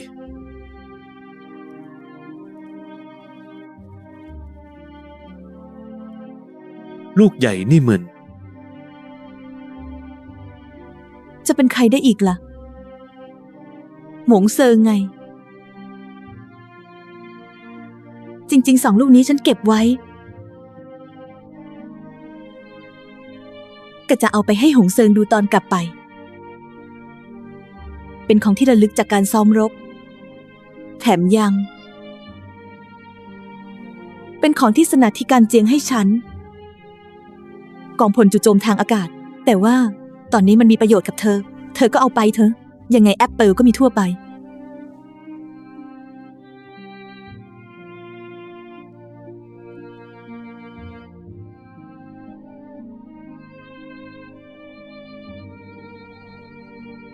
ผลคู่รักคู่นี้ ฉันรับไว้ไม่ได้ ไม่เป็นไรหรอก หงสะดำ ฉันรู้ว่าการกระทำก่อนหน้านี้ทำร้ายจิตใจเธอ แต่เธอไม่เคยด่าฉันจริงๆจังๆและไม่เคยโทษฉันเลย ฉันมันโง่เอง ฉันโหยหาความรู้สึกของการแต่งงานโหยหาความรู้สึกมั่นคงนั่น วันนั้นพอฟู่หญิงมา เอาหมูน้ำแดงใหญ่มาให้ ซักเสื้อผ้าให้ฉัน ปูผ้าปูที่นอนให้ ถึงจะเป็นเรื่องเล็กน้อย แต่จู่ๆฉันก็สัมผัสได้ถึง ความสุขของคำว่า ครอบครัว แวบนั้นฉันนึกถึงเธอ ฉันเริ่มเข้าใจเธอ เธอเป็นผู้หญิงที่ดีและจริงใจ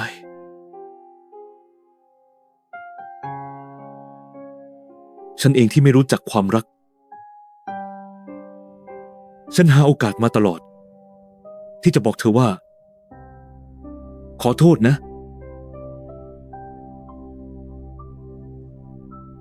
พอได้ยินว่าเธอคบกับหงเซิง ฉันดีใจมากนะ จริงๆ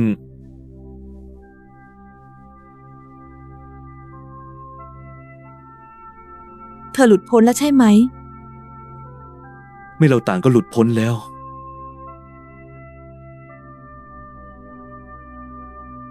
แต่จะว่าไปแล้ว หงเซิงดีกับฉันมากกว่าเธอจริง หงเซิงเป็นพี่น้องที่ดีของฉัน และก็เป็นผู้ชายที่ดี คุ้มค่าที่เธอจะรักเขาไปตลอดชีวิต ฉันพูดจากใจจริงนะ จริงๆ เห็นเธอห่วงแอปเปิล2 ลูกนี้ขนาดนี้ ใส่ใจกับความรักขนาดนี้ ฉันเชื่อว่าเธอกับหงเซิงจะต้องเห็นคุณค่าความรู้สึกของเขาแน่ๆ พอมลิขิตนั้น เพราะงั้นแอปเปิลนี้ฉันรับไว้ไม่ได้ ๆ ไม่เป็นไร ฉันใช้มือถือถ่ายไว้แล้ว เดี๋ยวค่อยส่งวีแชทให้หงเซิงก็พอ ตอนนี้เธอจำเป็นต้องใช้มัน อีกอย่างเธอรับปากผมจั่วไว้แล้ว ผิดคำพูดมันไม่ดี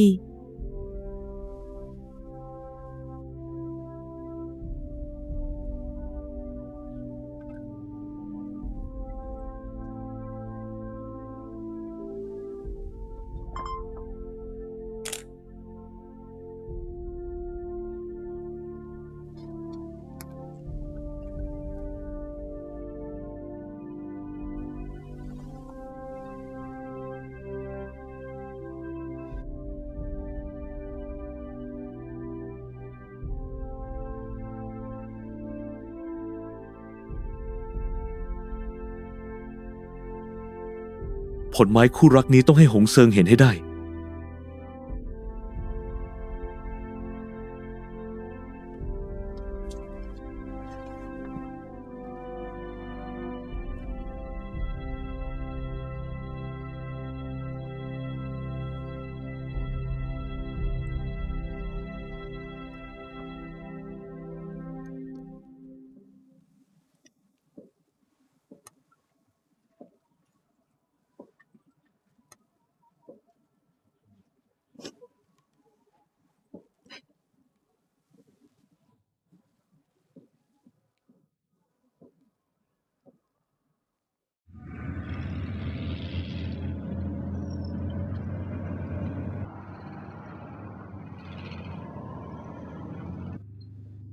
ผู้บังคับบัญชาทั้งสอง ดื่มน้ำก่อนครับ ดี ขอบใจ คุยกันตามสบายนะ ฉันขอตัวก่อน ได้ ท่านพบ ฉันดูการจัดวางของศูนย์บัญชาการไม่ค่อยออก ดูไม่ออกอะไรกัน การซ้อมรบก็เหมือนสงคราม เปลี่ยนแปลงตลอดเวลา โจรมาแบบสุ่ม ฉันหมายถึงจู่ๆศูนย์ก็ย้ายลู่จวินหนึ่งจากตะวันตกเฉียงเหนือที่ห่างไป 3,000 กิโลมาที่ SJ เพื่อซ้อมรบต้านกับเรา จัดวางแบบนี้มีเจตนาอะไรกันแน่ ตอนนี้ฉันไม่มีเวลามาคิดเรื่องเจตนาอะไรนั่นหรอก ข้าศึกบุกก็ต้องต้าน น้ำมาก็ต้องกั้น ขอแค่พวกเขาบุกมา ฉันจะไม่เหลือทางถอยให้ ที่พูดมาก็ถูกเซ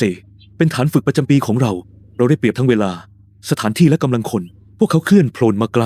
เรารอตั้งรับอย่างสบาย จะจัดการลู่จวินหนึ่งก็ง่ายเหมือนปอกกล้วย ดูผลงานช่วงนี้ของลู่จินหนึ่งสิทำเอานายตกใจตายแน่ พอเถอะฉันไม่ได้โตมาเพราะโดนคู่นะ ฉันกับเสนาธิการกองทัพกลุ่ม 4 เป็นเพื่อนร่วมรบเก่าเขาบอกฉันว่าอย่าดูถูกลู่จวินหนึ่งกองกำลังรบรูปแบบใหม่นี้พายุแดนตะวันตกครั้งนี้ที่กองทัพกลุ่ม 4 พลิกวิกฤตเป็นโอกาสได้ก็เพราะได้ลู่จวินหนึ่งมาช่วย ท่านพบ ฉันมีความคิดหนึ่ง พวกเขาเดินทางไกลมาจู่โจมไม่ใช่เหรอ พวกเราก็ไม่ต้องเกรงใจ คืนวันที่พวกเขามาถึง ก่อนที่จะทันได้กินข้าวเย็น เราจะจัดหนักข่มขวัญพวกเขา โจมตีตอนที่พวกเขาไม่ทันตั้งตัว ใช่ ฉันว่าน่าพิจารณาแถมจวดตรงจวินยังไม่มารับตำแหน่ง คนที่คุมตอนนี้รองผบผางก็เป็นแค่ครู สอนหนังสือทำวิจัยยุทธวิธีอยู่ที่วิทยาลัยการบินทหารบกฉันเคยอ่านวิทยานิพนธ์ยุทธวิธีทางอากาศของเขาได้ความรู้เยอะเลย ท่านได้ความรู้เหรอที่ฉันบอกว่าได้ความรู้เยอะ คือจะบอกว่าอ่านวิทยานิพนธ์ทำให้ฉันอ่านนิสัยเขาออก นิสัยกำหนดชะตาชีวิต และกำหนดผลแพ้ชนะในสนามรบด้วย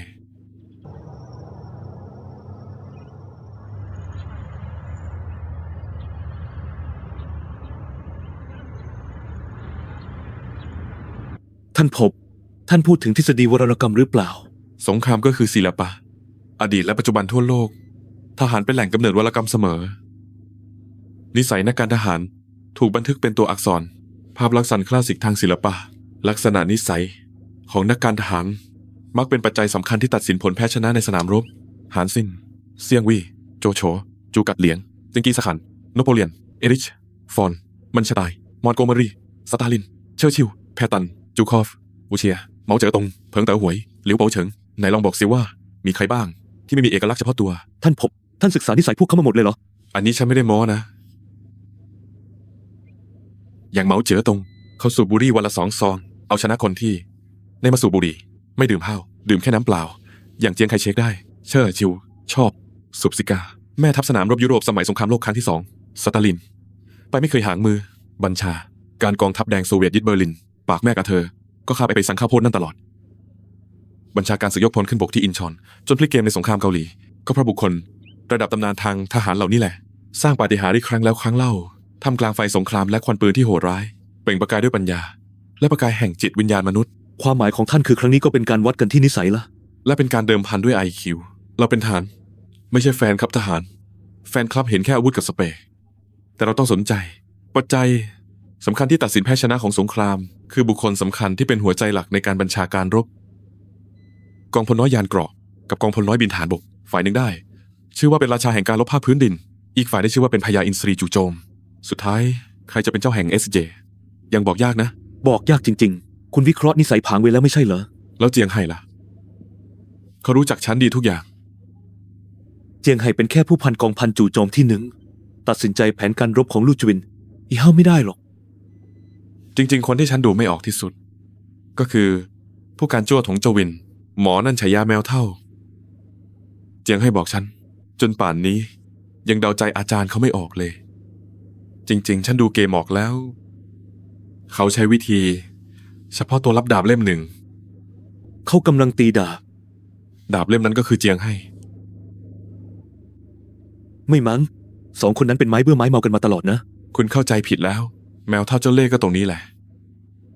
ต่อหน้ากดดัน รับหลังปล่อยอิสระ ตั้งใจจะปราบพยุดเหยี่ยว ปราบพยศเดียวเหรอ นี่เป็นวิธีฝึกเหยี่ยวของชนเผ่าล่าสัตว์ เจียงไห่ก็เหมือนอินทรีที่หญิงพยองเดือรั้นไม่เชื่องจัวถงเจวินก็เหมือนนายพรานที่จะปราบเขา ตั้งแต่นิสัย จิตใจไปจนถึงศักดิศรีเขี่ยวเข็นเขาอย่างหนัก ไม่ไว้หน้าเลยสักนิด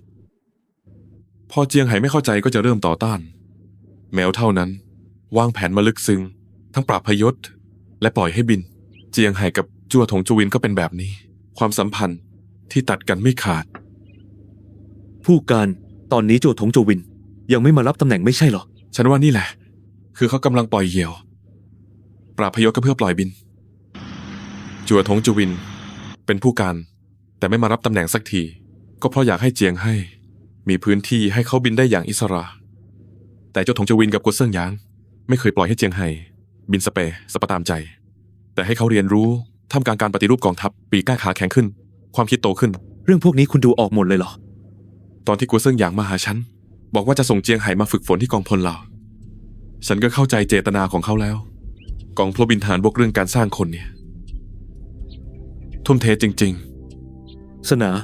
ลีท่านสนาธิการ ได้เส้นทางบินของลู่จวินอีห้าวมาแล้ว เยี่ยมมาก มาดูนี่ ๆ หน่วยสอดแนมไซเบอร์ของเราเจาะระบบควบคุมการบินของเขต F เจอข้อมูลว่าฝูงบินใหญ่ของลู่จวินอีห้าวกำลังผ่าน สั่งกองพันปตปฏิบัติการทันทีลอบโจมตีลู่จวินอีห้าวจากพื้นสู่อากาศ ผู้การนี่มันนอกเขตรับผิดชอบของเราแล้วนะ เราข้ามเขตไปสกัดลู่จวินอีห้าวจะไม่เกิดปัญหาเหรอ เคลื่อนพลนิดหน่อยใครจะมาสน ถึงจุดซุ่มโจมตีแล้วค่อยดูสถานการณ์ เปิดเรดาร์ค้นหาไว้1 เครื่อง เจอเป้าหมายค่อยกระจายกำลังก็ทัน ที่ฉันต้องการก็คือไม้นี่แหละ ไม่มีใครนึกหรอกว่า ฉันจะมาซัดกับเขาที่นี่ โดยเฉพาะกองพันจู่โจมที่ 1ที่เป็นกำลังหลัก ถ้าสอยฝูงบินเขาได้สักฝูง ต่อให้เรื่องถึงเบื้องบน รู้ว่าวัดฝีมือกับฉัน เจเขาต้องหวั่นบ้างแหละ บวกกับที่คุณพูดเมื่อกี้ อาศัยจังหวะที่เขายังตั้งหลักไม่ได้ จัดการเขาก่อนสักดอก สงสัยการซ้อมรบยังไม่ทันเริ่ม พี่น้องทัพอากาศบกคง ต้องม้วนเสือกกลับบ้านแล้ว ดี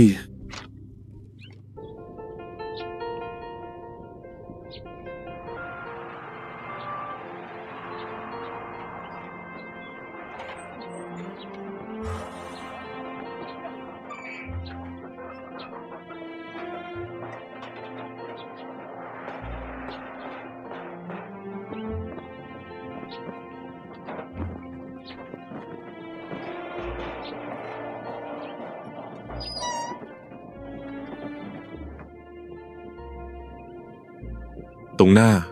ระวัง แล ขวา ซ้าย หัน ซอยเท้า 121ครูฝึกฟู่คุณพานักเรียนมาเองเหรอครับ มีครูฝึกมากับผมอีกหลายท่าน ดี หลังอาหารเย็น ท่านพบ อยากพบนักเรียนหน่อย ทราบค่ะ ครั้งนี้โรงเรียนส่งนักเรียนมาดูการซ้อมรบของจริงถึงสนาม ท่านรอง กูเป็นคนจัดการเองทั้งหมด ถูกต้อง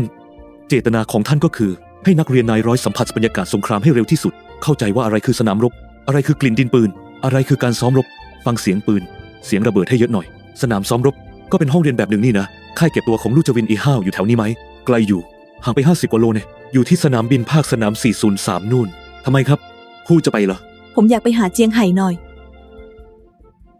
งั้นต้องรีบหน่อยนะครับ ลู่จินอีห้าวกำลังจะย้ายฐานแล้ว พวกเขาไม่ร่วมซ้อมรบหรอ พวกเขามีภารกิจใหม่ เพิ่งได้รับคำสั่งเมื่อเที่ยงนี้เอง เอาอย่างนี้ เดี๋ยวผมจัดรถให้ครูทันทีเลย ครูออกเดินทางตอนนี้เลย ได้ขอบใจมาก ไปกัน หงเซิง ท่านประธาน รอฟังข่าวดีจากคุณนะ ขอให้พวกคุณโชคดี ขอบคุณครับท่านประธาน งั้นผมจะรอต้อนรับท่านที่สถาบันออกแบบ สวัสดีครับ รักษาตัวด้วย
นี่คืออะไรคะ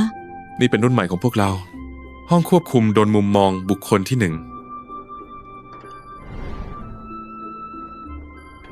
ใช้บังคับโดรนระยะไกลได้ คุณลองดูซ้ายขวาสิ ดูสิภาพชัดเจนมาก คุณถัน ท่านประธาน เชิญทางนี้ครับ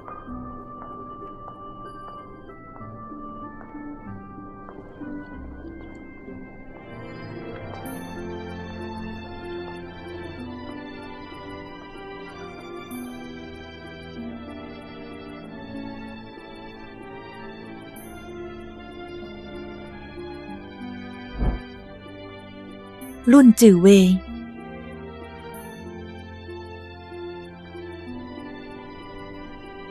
ครับ ตั้งตามชื่อของคุณครับ ใช้ชื่อฉันเหรอคะ จะดีเหรอคะ หัวหน้าวิศวกหลิวบอกว่า นี่เป็นการตัดสินใจของผู้จัดการหงเซิง พอ ทุกอย่างที่นี่ไม่เกี่ยวกับฉันแล้ว ไม่หรอกคุณถัน หงเซิงพูดเสมอว่า ดื่มน้ำไม่ลืมคนขุดบ่อ เขาพูดถึงฉันว่าไงบ้าง หงเซิงบอกว่าเงิน60 ล้านตอนเริ่มก่อตั้งฐานจือเวยเป็นคนลงทุน ถ้าไม่มีเงินก้อนนี้ เราก็ไม่มีทางมาถึงวันนี้ แม้พ่อของเธอ ท่านประธานฐานจะมอบเงินก้อนนี้ให้เราเป็นการลงทุน แต่ฉันไม่มีวันลืมสิ่งที่จือเวยทำให้ การตั้งชื่อ โดรอนลำนี้ตามชื่อจือเวยคือคำสัญญาและความเคารพที่บริษัทมีต่อท่านประธานฐาน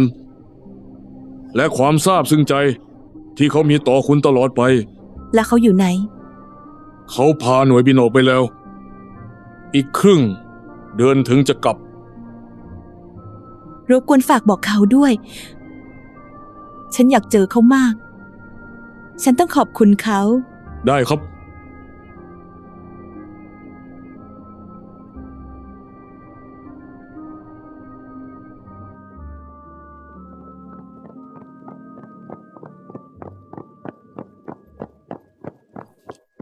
ความใจอ่อนคุมทับไม่ได้ คือคติพลของโจวถงเจวิน ตอนนี้เขากำลังซุ่มวางแผนการหนึ่ง แผนการที่แม้แต่ตัวเขาเองยังรู้สึกหวั่นใจ แต่พอคิดว่าต้องสู้กับคู่ปรับเก่าอย่างกูเซีย เขาต้องเหนือชั้นกว่าอีกฝ่ายให้ได้ ลู่จุนหนึ่งต้องชนะ ไม่มีทางเลือกอื่น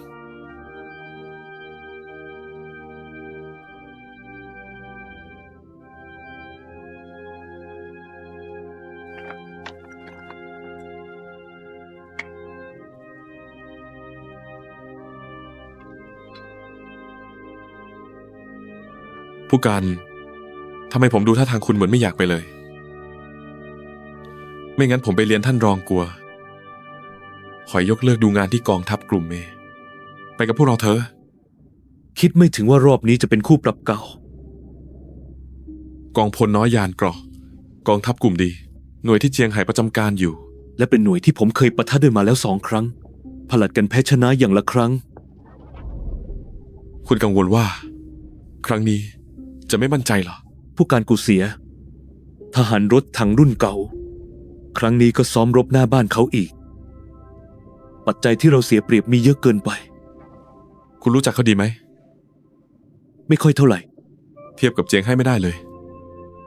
คุณเลยให้เจียงให้รับหน้าที่หลัก นี่ก็แค่ส่วนหนึ่ง จนป่านนี้เราก็ยังไม่บอกเขา ว่าต้องสู้กับใคร ก็แค่อยากให้พวกเขาตั้งใจ บินรอบดึกคืนนี้ให้ดี แต่สำหรับกูเสีย เราจะไม่ระวังไม่ได้ คุณยังฝังใจกับความน่ากลัวของเขา ปะทะกัน2 ครั้งเล่นเอา ผมเหงื่อตก หมอนี่ดูภายนอก เหมือนคนผงผางใจกว้าง แต่เล่ห์เหลี่ยมแพรวๆศึกษายุทธวิธีต่างชาติมาหลายปี เจ้าเล่ห์เพทุบายสุดๆ ได้ยินว่าตอนเล่นหมากรุกกับผมเขายังกล้าแอบจิกตัวหมาของผม ร้ายกาจจริง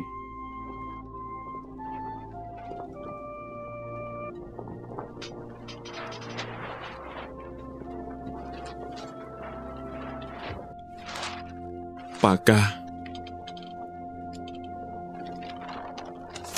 นี่คือเส้นทางบินปัจจุบันของเรา ๆ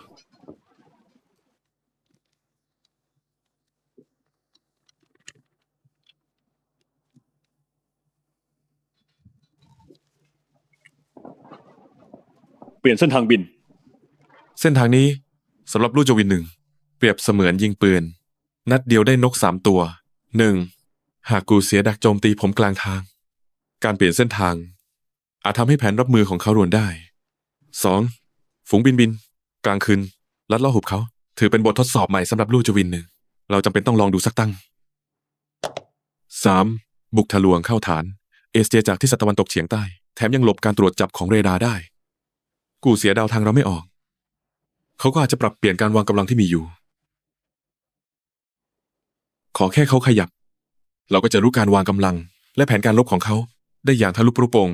เขาเป็นเจ้าถิ่นมังกรพลัดถิ่นยังไงก็แพ้งูเจ้าที่ ต้องล่องูออกจากรู เราถึงจะเห็นโอกาสเพดอดศึก ยังไงซะจุดแข็งของพวกเรา คือความเร็วทางอากาศที่เหนือกว่ารถถังภาคพื้นดิน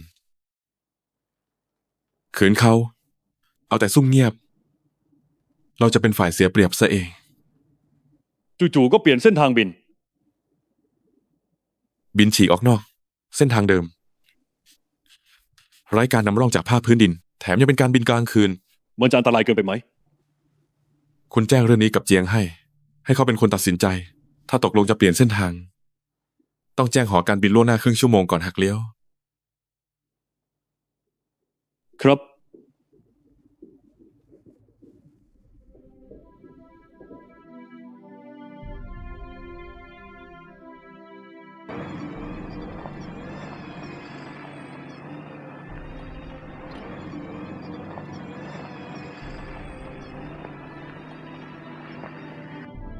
ตรง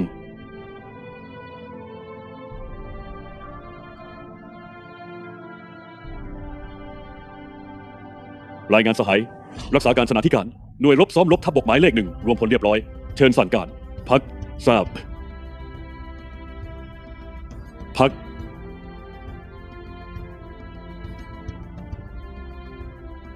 ต่อไปรองผู้การ อยากจะมอบหมายภารกิจ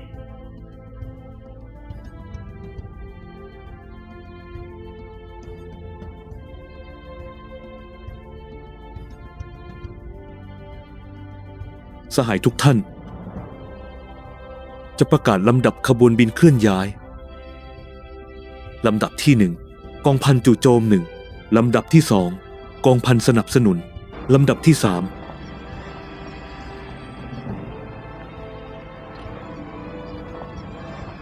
ควันเดี่ยวตั้งตรงกลางทะเลทราย อาทิตย์อัสดงกลมโตเหนือแม่น้ำยาว พบทหารมาลาตระเวนที่ด่านเซียว แม่ทัพใหญ่อยู่ที่เขาเยี่ยนหราน ครูฝึกฟู่นี่กรของหวังหวยใช่ไหม ใช่ ผมเคยอ่านตอนเรียนมัธยม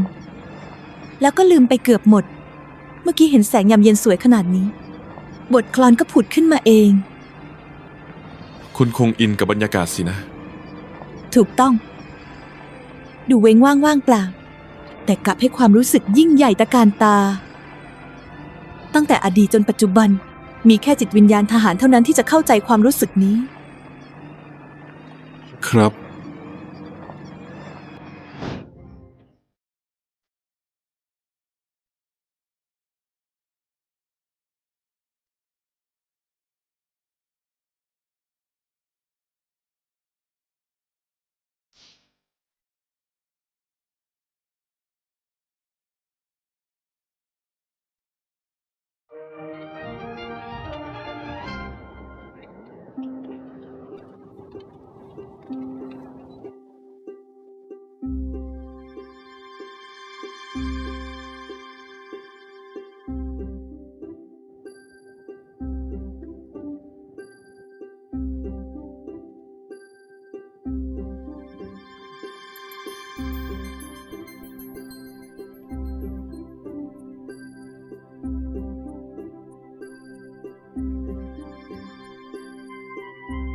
นี่อะไรครับ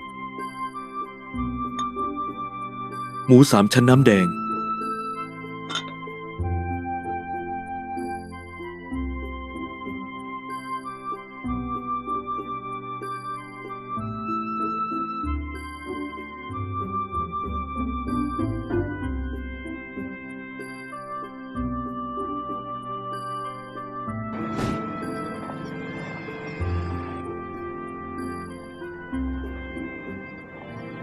ครูฝึกฟูคุณกอดอะไรมานะ หมู 3 ชั้นน้ำแดง1ให้ เอามาจากปักกิ่งใช่ไหม ยังอุ่นๆอยู่เลย เจียงไห่ชอบกิน เพื่อนทหารของเขาก็ชอบกิน เสี่ยวเซี่ย น่าจะใกล้แล้วมั้ง ครับใกล้แล้ว ซอครับ พวกเราอยากกินหมูน้ำแดง ตาฉันแล้ว แบ่งให้พวกเรากินบ้าง ขออีกหน่อย ตาฉันแล้ว เจ้าเด็กบ้า ขออีกนิด พวกเราก็จะกินด้วย ฉันกอด ให้ฉันกิน อย่าให้ผู้พันได้ของดีไปคนเดียวนะ กันเขาไว้ กันเขาไว้ หลบไปเลย หมูของฉัน เอามาให้ฉันกิน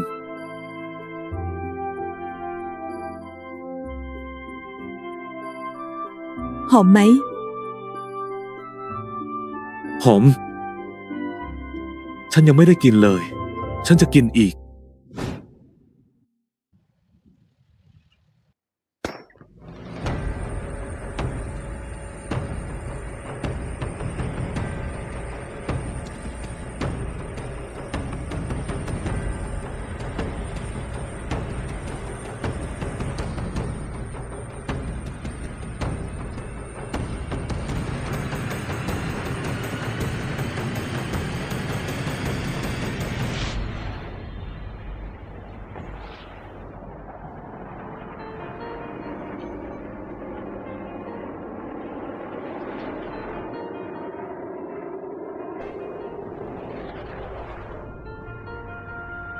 นึกว่าจะได้อยู่ที่นี่สักเดือนกว่า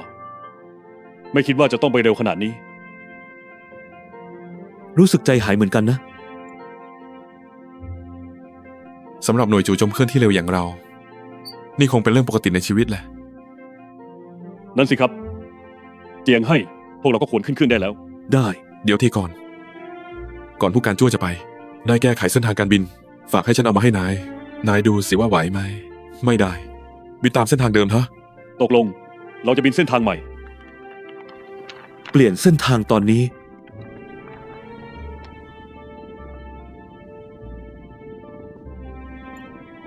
เปลี่ยนเส้นทางบินกระทันหัน ไม่ใช่ว่าทำไม่ได้ แต่นี่มันไม่ใช่เส้นทางบินปกติ พวกเราไม่เคยบินผ่านมาก่อน แถมช่วงที่อันตรายที่สุด คือต้องบินทะลุหุบเขาใหญ่ บินตอนกลางวันยังพอว่า บินกลางคืนมันอันตรายเกินไป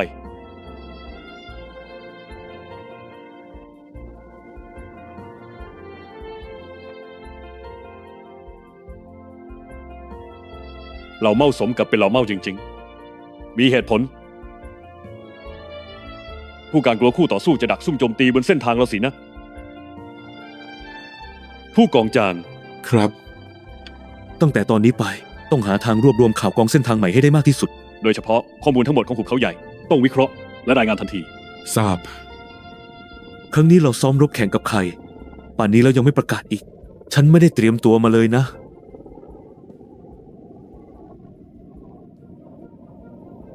กองพลน้อยยานเกราะกองทัพกลุ่มดี ใครนะ กูเสียเหรอ